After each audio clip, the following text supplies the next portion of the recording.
Tama pa rin bang manatili ka kahit nafa-fall out of love ka na?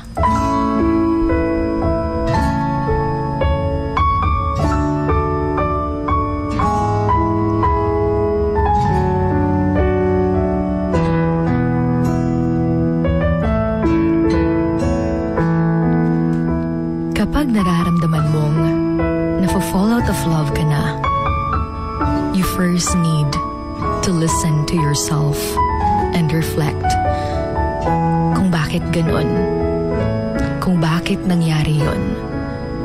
Is it dahil may nangyayari na sa inyong relationship na hindi mo na nagugustuhan? Kung may mga bagay ba sa inyong relationship na hindi na nag-work? O hindi ka na ba nakakaramdam ng kilig? Wala na bang spark?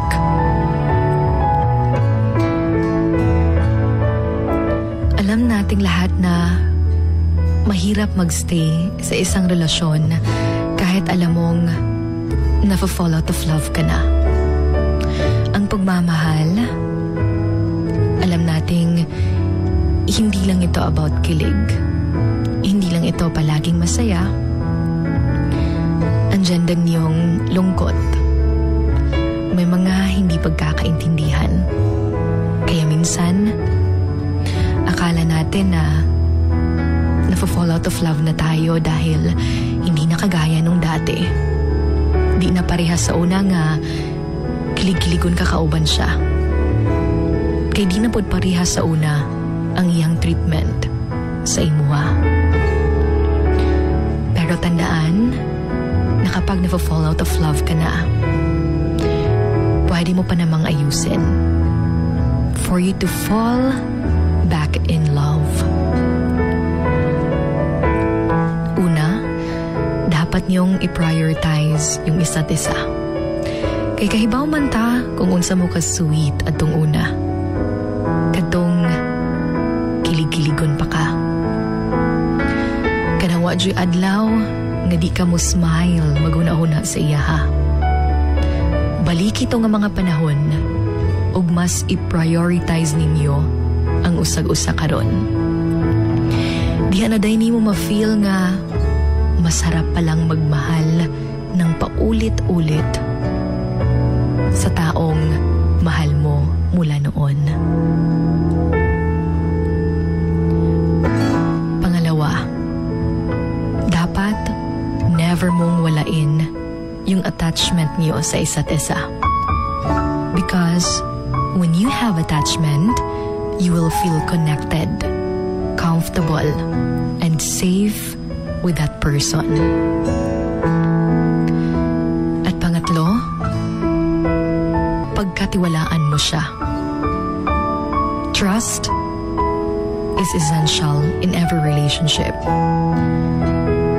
You share honest conversations and experiences. Alam natin na masarap sa pakiramdam kapag mapagkakatiwalaan mo yung taong mahal mo. Pero kapag hindi na talaga, kapag wala na talaga, huwag mo nang pilitin pa. Kaya kung dili gani madala, buhi na. Mahirap kasi yung nagsistay na lang dahil naawa ka. Space and time is what you need. Pero huwag na huwag kang maghahanap ng iba para may magko-comfort sa'yo para maging okay ka. Instead, hanapin mo siguro yung sarili mo at alamin kung bakit nafa-fall out of love ka na sa taong minahal ka naman ng todo. Pero tandaan na kapag nararamdaman mong nawawala na yung love, na nag-fade na yung love, well, I think it's not love at all. It's lust. Because you know that love grows stronger over time. It values emotional connection. Lust seeks personal pleasure. Pero yung love, it prioritizes happiness and well-being. But you know what? The saddest thing is when you both loved each other, and then one day,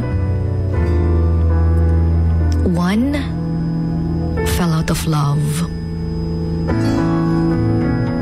and left the other still in love